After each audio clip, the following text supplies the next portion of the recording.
on? When we're on the set of Alias and we talk about the fact that we're in England, it blows all of our minds because we're all kind of Anglophiles at heart in our cast, and so we're kind of like, wow, they're watching us in England. It makes us all a bit nervous because it's all a bunch of theater actors in the cast. So of course we all bow down to the London stage, and to think that those actors might be watching us, oh gosh. There's quite a spectacle going on here, isn't there?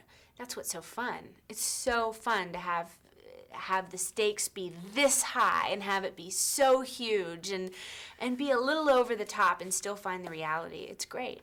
Because they're archetypal. I mean, you kind of, you know what to expect from a comic book heroine, so then what can you find that you wouldn't expect? And that's what's fun to play. What about those knives then? What about them?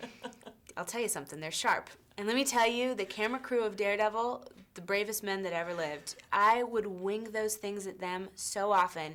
They'd be like, ah! They were literally scared because, you know, you're twirling them as fast as you can.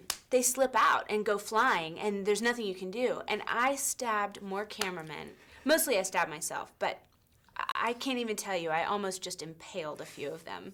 And I spent 4 or 5 months training with them on my lunch breaks of Alias and during the weekends. So definitely, I definitely did my homework, but then you still only have so much control of them. They're kind of crazy flying objects. Scott would look out the back window, and I'd be there working with this guy who's a psi expert. Scott's my husband.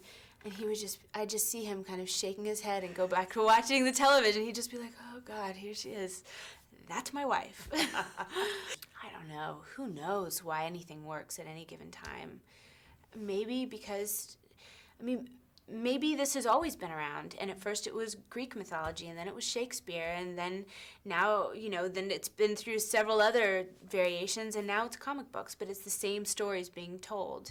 Yeah, we did. We felt like more was expected of us, and we thought, but Daredevil isn't as well known, and he's just as fascinating a character, if not more so than Spider-Man, because he's more gritty, as you said. He's more real. He feels pain, and he keeps feeling it the next day, and he's compelled to fight these crimes. He doesn't want to. He just feels this responsibility that comes with having these kind of powers of acute awareness of everything around him.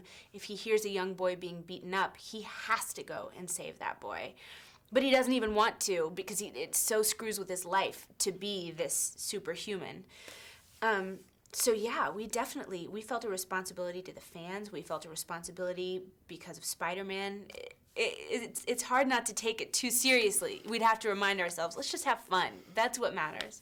We added a love scene because we felt like we needed to see these characters actually consummate their relationship. And yeah, we shot it. It was there, I was there. It was all good.